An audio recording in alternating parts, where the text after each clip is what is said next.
이제 봄이 오고 있어요. 내일이 우수이고요. 그리고 한 주가 지나면 경칩이 옵니다. 우수, 눈이 녹아서 물이 되는 절기이죠.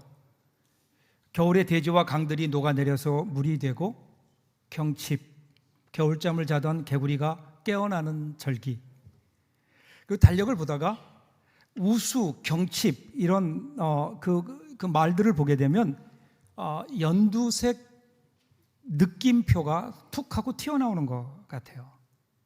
가만히 생각해 보면 이 우수와 경칩은 봄이 올 거라는, 아니 이미 봄이 오고 있다는 약속 같아요. 아침 저녁에는 여전히 겨울바람이 불고 있지만 낮에는 봄 햇살로 가득합니다.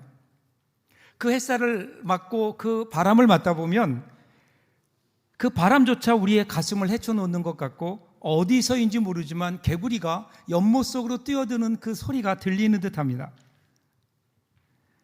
만물은 초록색 물이 막 이제 오르기 시작하고요. 그러고 보니 우수와 경칩은 영원할 것 같은 겨울이 이제는 끝나고 새로운 계절 봄이 오고, 그리고 봄이 오고야 말 것이라는 약속, 창조주 하나님의 약속이 아닐까 하는 생각이 들어요. 이 약속을 따라서 지금 우리가 살고 있는 이 세상이 움직여가는 것 아닐까요? 신앙도 하나님의 약속에서 시작됩니다. 여러분, 믿음의 조상 아브라함 아시죠? 아브라함이 본래 갈대아 우르에 살고 있던 사람, 그런데 어느 날 하나님이 그를 부르세요. 그리고 그에게 하나님이 지시하는 땅, 약속의 땅으로 가라, 그렇게 명령하시면서 네가 복이 될 것이다, 그죠? 너를 통해서 내가 큰 민족을 이룰 것이고 그로 말미암아 온 땅의 모든 사람들이 복을 얻게 될 것이다. 뭐 하나 이루어진 거 없어요. 그런데 아브라함은 이 약속을 믿고 한 번도 가본 적도 없는, 들어본 적도 없는 하나님이 지시하신 약속의 땅을 향해 발걸음을 내딛습니다. 그때 그 나이가 몇 살이라고요? 75. 아브라함은 그 약속, 하나님의 약속을 붙들고 그 약속을 자기의 꿈으로 삼았어요. 그리고 그 꿈의 땅, 약속의 땅을 향해 그는 나감으로 믿음의 선구자가 되었어요. 그래서 성경은 언제나 그 믿음을 설명할 때 아브라함을 보여주는 거예요. 우리도 마찬가지 아닐까요? 우리도 이런저런 모양으로 하나님의 약속을 받은 사람들이에요. 우리도 그러기에 하나님의 약속을 꿈꾸어야 되는 거예요. 하나님의 약속이 우리의 꿈이 되어야 되고, 그리고 우리는 그 하나님의 약속을 따라 살아가는 사람들, 그 사람들 바로 그리스도인인데, 그런데 혹시 우리는 약속은 받았는데, 하나님의 말씀은 들었는데 우리의 꿈으로 삼지 못해 그냥 그 자리에 있는 것은 아닐까? 하나님의 약속이 우리의 꿈이 되는 것, 이것이 믿음이에요. 이 믿음.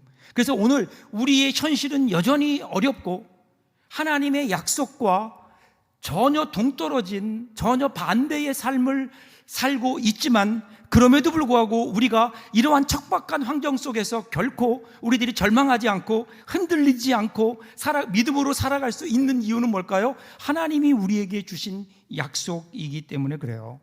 신앙은 꿈이에요. 이 약속에 대한 꿈인 거예요. 예수 믿는 것은 이런 꿈을 꾸는 거예요. 믿음은 하나님의 약속을 붙드는 순간, 그리고 하나님의 약속이 나의 꿈이 되는 그 순간, 그때 우리는 믿음의 역사가 시작되고요, 믿음의 발걸음이 시작되고요, 그때부터 우리는 꿈을 따라 살기 시작하는 거예요. 그리고요, 하나님은 그 꿈을 따라서 인도해 가십니다. 오늘 본문도 보면 이 꿈 이야기가 나와요. 여러분, 예수님께서 이 땅에 오셔서 많은 일들을 하셨어요. 그리고 많은 말씀을 하셨죠. 초점이 있어요. 예수님이 하시는 일과 말씀에는 초점이 있는데 한마디로 하나님의 나라예요. 하나님의 나라, 하나님의 나라, 이를 위해서 예수님이 오셨어요. 하나님의 나라, 하나님이 다스리시는 나라, 하나님이 통치하시는 나라. 왜 그럴까요? 사람들이 잃어버린 그 나라, 인간의 죄로 말미암아 잃어버린 하나님의 그 나라, 그 나라를 회복시키고 다시 이 땅에 우리가 하나님 나라에 살도록, 그 하나님 나라의 회복을 위해서 예수님께서 이 땅에 오셔서 십자가에 죽으셨고, 그리고 예수님께서 그렇게 많은 말씀을 하신 이유는 이 하나님 나라의 회복에 있다고요. 그리고 오늘 우리가 읽었던 말씀도 보면 하나님 나라에 대한 비유인 거예요. 비유. 두 가지가 나오는데 두 번째 거부터 보면요, 소위 겨자씨의 비유. 31절 보세요. 겨자씨 한 알과 같으니 땅에 심길 때에는 땅 위의 모든 씨보다 작은 것이로되. 하나님의 나라는 무엇과 같다고요? 겨자씨 한 알과 같대요. 여러분, 겨자씨 한 알, 이것은 유대인들에게는요 가장 작은 것을 나타내는 관용적인 표현이에요. 우리나라 말로 하면 뭘까요? 깨알 같다, 뭐 그런 의미예요. 아주 작은 것, 사소한 것. 하나님의 나라는 겨자씨와 같다, 이러니까 우리는 그냥 듣다 보니까 뭐 그런가 보다 하고 넘어가는데, 그런데 이 이야기를 듣는 예수님 당시의 사람들에게는 다르게 들렸어요. 대단히 충격적이었을 겁니다. 왜냐하면요, 유대인들은 오랫동안 하나님의 나라를 기다려왔어요. 하나님의 나라, 그들이 기다리는 하나님의 나라가 오면 예루살렘이 세계 위에 우뚝 설 것이고 다른 모든 나라들이 그 앞에 엎드리게 될 것이다. 강력한 나라, 더군다나 예수님 당시에 이스라엘은 로마 제국의 식민지였거든요. 식민지 백성으로 살아가는 그 아픔이 얼마나 컸을까요? 그들에게 꿈이 있다면 우리가 더 이상 식민지로 살아가는 것 아니라 우리도 남들을 지배하며 떵떵거리고 살아가는 것, 살아보는 것, 이것이 그들의 꿈이었고 이것이 그들이 꿈꾸는 하나님의 나라였어요. 그래서 여러분, 구약을 보면요, 하나님의 나라를 비교할 때 가장 많이 사용되는 것이 백향목 나무예요. 아름답고 거대한 백향목 나무, 그것이 하나님 나라의 상징이었다고요. 그런데 지금 예수님은 그렇게 크고 아름들이 백향목 나무가 아니라 겨자씨에 비유하고 있어요. 겨자씨. 여러분, 백향목과 겨자씨, 겨자풀, 비교조차 할 수 없죠. 겨자씨를 심어요. 그러면 풀이 나잖아요. 겨자풀은 기껏해야 3m 정도. 나무라고 하기보다는 나물이 맞을 거예요. 겨자나무가 아니라 겨자나물. 더군다나 이 겨자풀은요, 번식력이 좋아서 급속히 퍼지는데 이것이 너무 많이 퍼지다 보면 토양을 망가뜨리기 때문에 농사짓는 농부들에게는 기피하던 그러한 식물이 바로 겨자풀이었거든요. 자, 그런데 예수님은 왜 그럼에도 불구하고 천국 하나님의 나라를 비유할 때 겨자씨 한 알에 비유했을까요? 여러분, 그 당시에 예수님이 천국은 겨자씨 한 알과 같다라고 했을 때, 그때 그 이야기를 듣는 사람들의 면면을 한번 보세요. 예수님 가장 가까이에 있던 사람이 누구죠? 예수님 제자들이에요. 12제자. 어떤 사람들인가요? 유력한 관원도 없어요. 큰 부자도 없어요. 학식이 뛰어난 바리새인이나 랍비 출신도 없어요. 대부분이 갈릴리의 어부들이었어요. 그럼 예수님 주변에 몰려든 사람들은 또 어땠을까요? 힘 있는 사람이나 지식인이나 영향력 있는 사람들이었을까요? 아니에요. 여러분, 성경을 보세요. 병든 자, 귀신 들린 자, 그리고요, 세리, 죄인. 겨자씨와 같이, 세상적인 기준으로 보면 겨자씨와 같은 작고 보잘것없는 사람들이었다고요. 예수님도 마찬가지였어요. 사람들이 예수님 보고 뭐라 그래요? 야, 나사렛에서 뭐 선한 것이 나오겠느냐? 예수님의 출신 배경을 따지면서 거기에서 뭐 대단한 게 있겠어? 라면서 무시했어요. 이것이 그 당시에 예수님과 예수님을 따르는 사람들을 보는 시각이고 평가였다고요. 그 평가만 그랬을까요? 과연 예수님을 따랐던 사람들은 어땠을까요? 그들의 마음 속에는요, 같은 마음이지 않았을까요? 과연 우리가 하나님의 나라를 이룰 수 있을까? 우리처럼 아무것도 없는데, 백도 없고 돈도 없고 스펙도 없고 아무것도 없는 우리가, 겨자씨 한 알과 같은 우리가 하나님의 나라를 이룬다고? 그들은 마음속에 반신반의했을 겁니다. 왜냐하면 크고 작은 것이 성공과 실패의 기준이 되기 때문에 그래요. 오늘 우리 사회의 민감한 문제가 바로 여기 있지 않나요?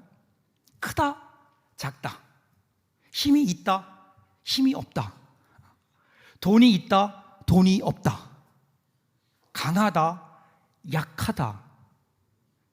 이것으로 우리는 우리의 삶을 판단하고 있지 않나요? 이 문제 때문에 여기에 우리의 마음을 뺏기고 이것이 우리 이 사회의 가치가 되어서 우리는 하루도 편할 날 없이 살아가는 거예요. 크다, 작다 서로를 비교하면서 상처 주고 상처 받으며 살아요. 작은 것들은 끊임없이 큰 것을 바라봐요. 그리고 큰 것을 향해 싸움을 겁니다. 큰 것들은요, 큰 것에 만족하지 못해요. 더 큰 것을 바라보면서 전쟁해요. 작은 이들은 작은 이들끼리 싸우고 또 큰 것들과도 싸워요. 그러니까 싸움이요, 그침이 없어요. 여기저기 울음소리와 상처들이 난무한. 그럼에도 불구하고 사람들은 이것이 중요한 가치이기 때문에 크고 강함을 추구합니다. 그래서 그런지 우리나라 사람들은 특별히 큰 걸 좋아해요. 안 그래요? 여러분, 우리나라 국호가 뭐죠? 대한민국. 세계에서 우리나라 이름처럼 위대한 이름은 없어요. 대한민국도 그냥 대한민국이 아니잖아요. 어떻게 하죠? 그렇죠. 거기에 액센트를 주죠. 대한민국이에요. 우리나라에서 제일 높은 사람이 누구죠? 저 말고요. 누구죠? 대통령이라고 해요. 대통령. 미국은 그냥 프레지던트. 그런데 우리는 대통령이에요. 최고 학부는요?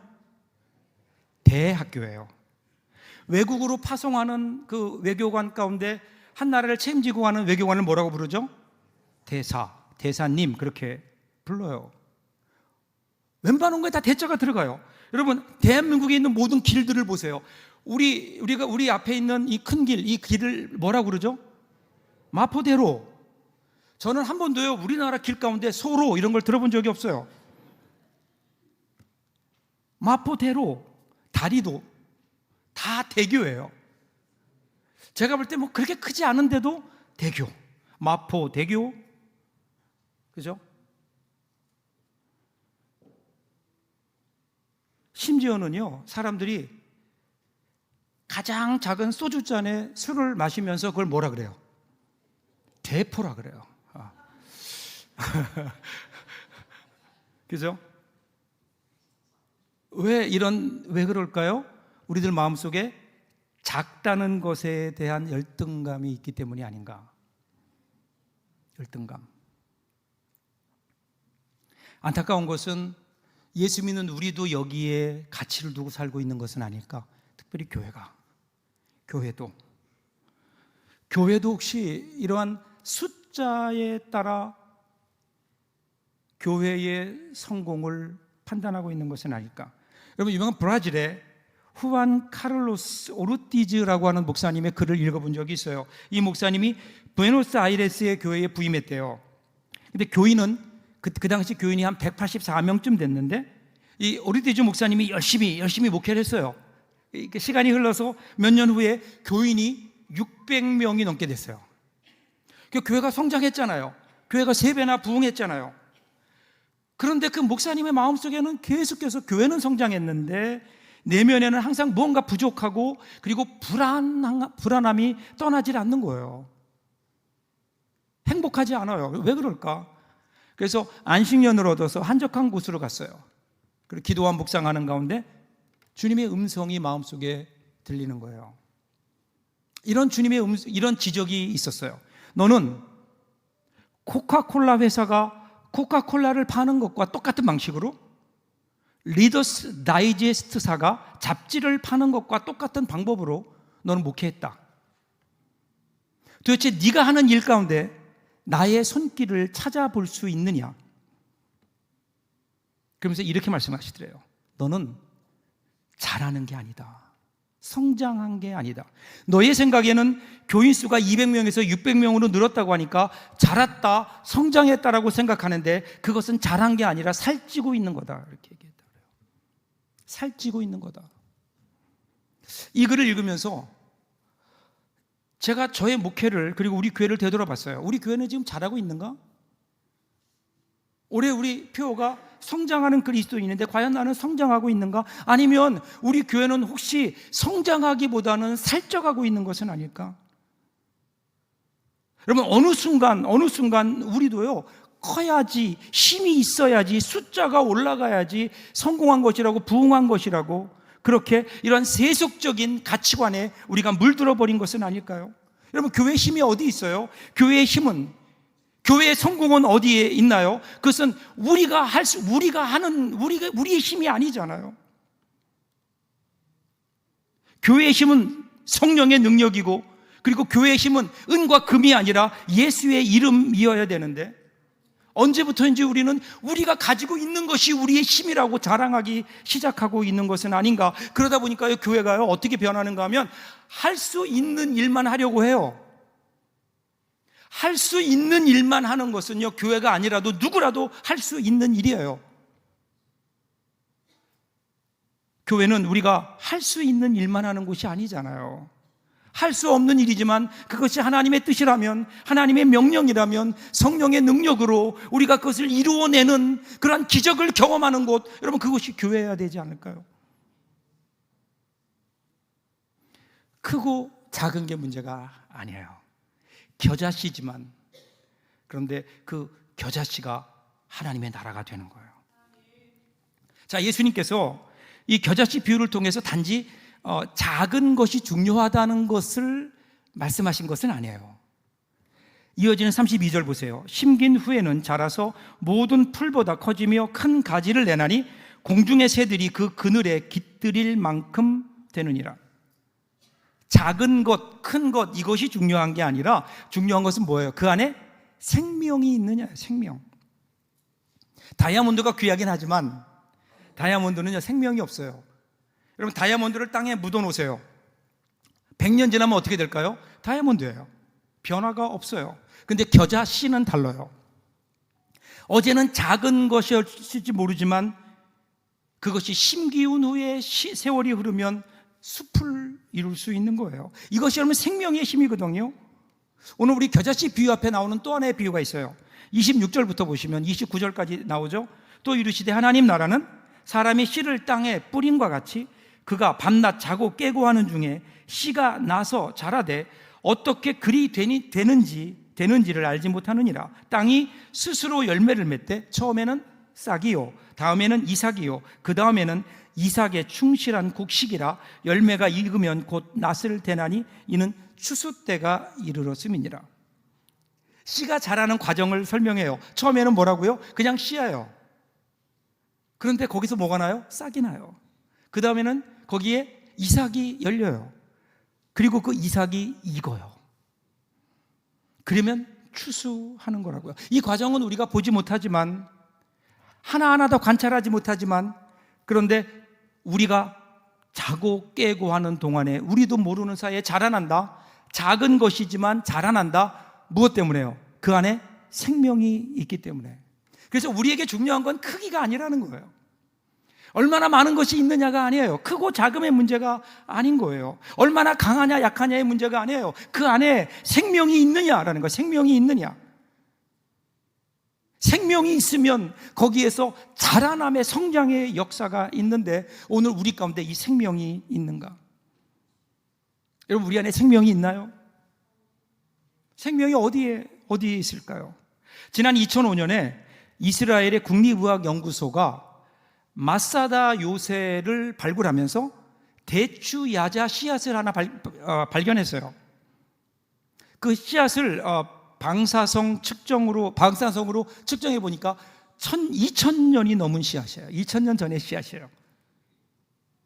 그래서 이 연구소는 이 씨앗을 가지고 씨앗을 심고 발화시키는 데 성공했어요. 그랬더니 거기서 자라난 그 싹이 121cm까지 자랐다.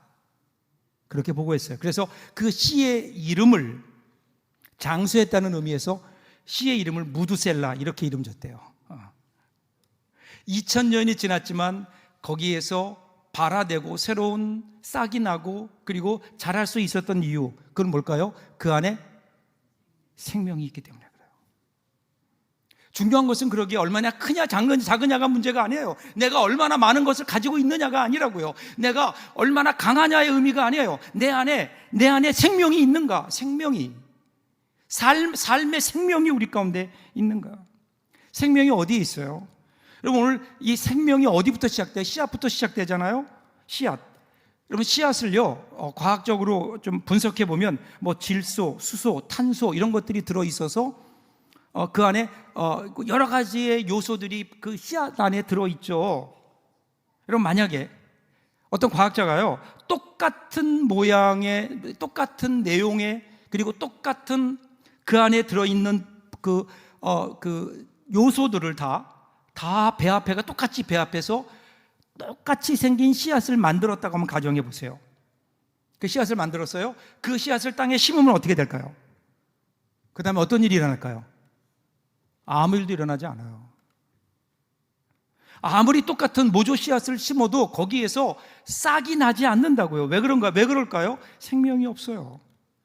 그런데 하나님이 만드신 씨앗, 하나님이 이 땅에 만들어 놓은 씨앗을 보면요, 그 씨앗은 다른 거예요. 씨앗은 심기만 하면 열매가 열려요.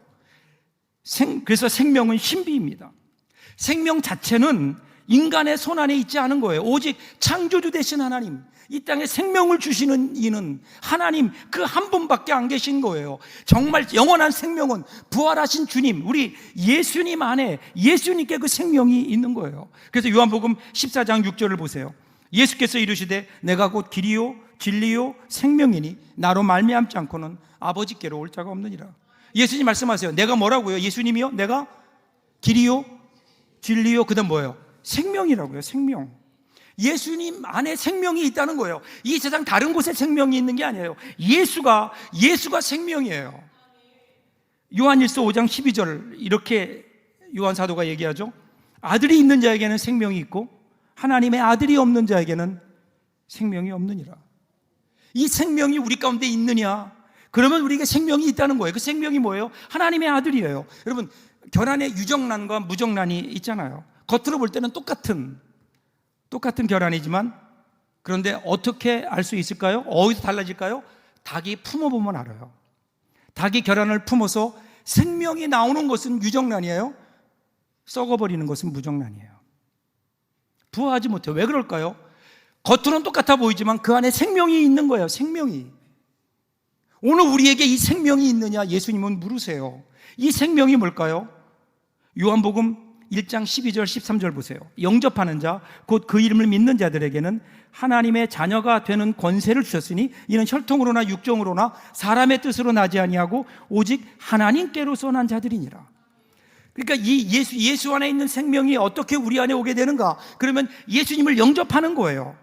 예수가 생명이라고요. 생명이신 예수님을 우리 마음속에 영접할 때, 그때 우리 가운데 생명이 없었던 우리 가운데 새로운 생명의 역사가 시작되는데, 그것은 예수 그리스도를 영접하고 그 생명을 품을 때에 그때 우리 가운데 생명의 역사가 일어나는 거예요. 여러분, 이게 작은 일이에요. 예수를 영접한다고 하는 것은 우리의 생명에 관한 문제라고요. 생명 되신 예수님께서 우리 가운데 함께 하실 때 우리 가운데 어떤 일들이 일어나나요? 생명의 역사가 일어난다고요. 지금까지 살아왔던 먼지만 풀풀 나는 황무지 같은 삶이 아니라 거기에서 싹이 나고 푸른 잎이 나오게 되고 거기에서 열매가 맺혀지고 꽃이 피는 생명의 역사가 우리 가운데 일어나게 된다는 거예요. 중요한 것은, 그래서 우리에게 물으세요. 너희가 겨자씨처럼 작지만 너희 안에 이 생명이 있느냐? 마태복음 17장을 보시면 한 아버지가 간질병 걸린 어린 아이를 데리고 예수님께 오죠. 근데 마침 그때 예수님이 안 계셨어요. 예수님이 안 계시니까 예수님의 제자들이 그 귀신 들린 아이를 고치려고 하는데 안 돼요. 되지 않는 거예요. 그때 마침 예수님이 산에서 내려오셔서 예수님이 고치십니다. 그러니까 제자들이 예수님께 묻는 거예요. 왜 예수님은 되는데 우리는 안 됩니까? 그러니까 예수님 뭐라고 말씀하세요? 20절에서 마태복음 17장 20절에서 이렇게 말씀하세요. 이르시되 너희 믿음이 작은 까닭이니라. 진실로 너희에게 이르노니 만일 너희에게 믿음이 겨자씨 한 알만큼만 있어도 이 산을 명하여 여기서 저리로 옮겨지라 하면 옮겨질 것이요 또 너희가 못할 것이 없느니라. 너희의 믿음이 작다 이렇게 말씀하시면서 너희에게 겨자씨 한 알만큼의 믿음만 있어도 된다. 그러면 이 산을 움직일 수 있다 이렇게 말씀하시는 거예요. 그런데 결국 뭐가 없다는 거예요? 겨자씨 한 알만큼의 믿음이 없다는 거예요.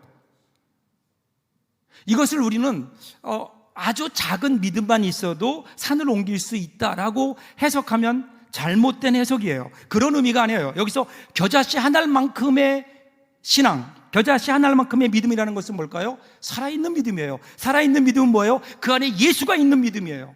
지금 제자들에게 겉으로 볼 때는 그들이 예수님과 똑같은 기도를 했을지 몰라도 그 안에 뭐가 없어요? 그 안에 예수가 없어요. 예수가 없으니까 그 안에 생명이 없어요. 예수가 없는 삶, 생명이 없는 거예요. 생명이 없는 거예요. 예수가 계신 그 마음, 그 가정, 그 교회, 그 살아있어요. 작지만 그래서 거기에서 새로운 생명의 역사가 일어나는 거예요. 작은 씨가 심기웠는데 거기서 30배, 60배, 100배의 엄청난 결과를 얻게 되는 것은 바로 여러분 생명의 역사가 아닐까요? 오늘 주님 우리에게 물으세요. 이 생명이 너희에게 있느냐? 사랑하는 여러분, 지금 우리는 작아요. 어떻게 보면 사실은 세상의 기준으로 보면 보잘것없어요. 근데 여러분 그거 아세요? 우리는 자라날 겁니다. 왜 그런지 아세요? 우리 안에 생명이 있기에, 우리 안에 예수님이 계시기에. 만약에 아직도 우리 마음속에 이 예수님을 영접하지 못했다면 오늘 저는 여러분들이 예수님을 영접하는 기회가 되길 바라요.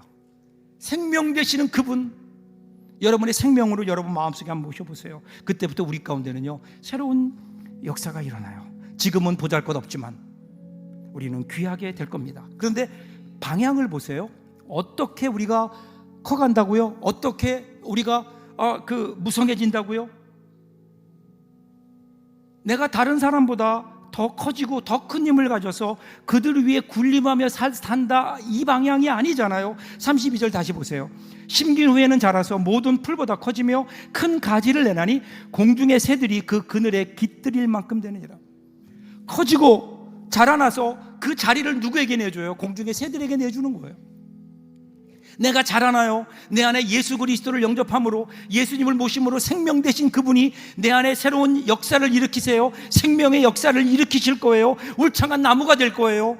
그래서 우리의 가지가 하늘을 향하여 뻗칠 때 그때 새들이 날아올 거예요. 그리고 그 새들에게 안식처를 제공할 거예요. 새들이 와서 노래할 거라고요.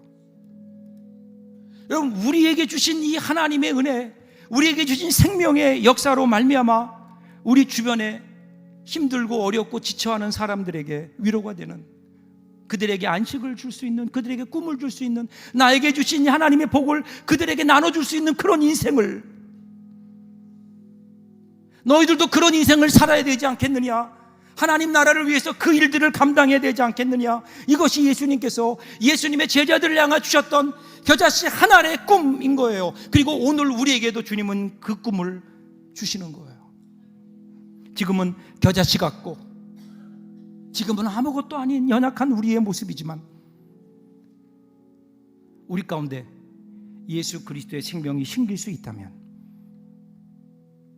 오늘 우리는 비록 겨자씨 하나 같은 모습이지만 자라나 큰 나무가 되고 그 나무에 새가 둥지를 틀면서 노래하는 그 새소리를 들을 수 있지 않을까요? 우리 모습은 아직도 연약하지만 우리 안에 생명이 있기 때문에, 생명 대신 주님이 우리와 함께 하시기 때문에 오늘부터 한번 여러분 이 생명의 역사를 여러분 가운데 펼쳐 보십시오.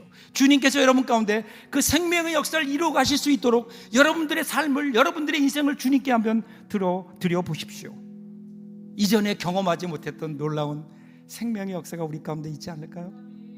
오늘 이 놀라운 은혜가 저와 여러분들에게 있기를 다시 한번 주님의 이름으로 축복합니다. 기도하겠습니다.